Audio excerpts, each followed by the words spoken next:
Everyone, how to totes back with another new video, and in this video I'll guide you how to fix low quality videos on Facebook.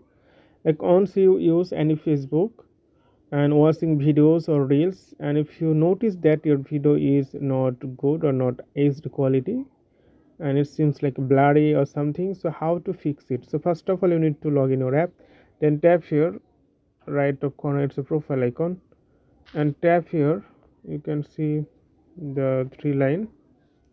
You scroll down, you can see here the option settings. Simply tap on the settings, and scroll down again, you can see here the media. Simply tap on the media.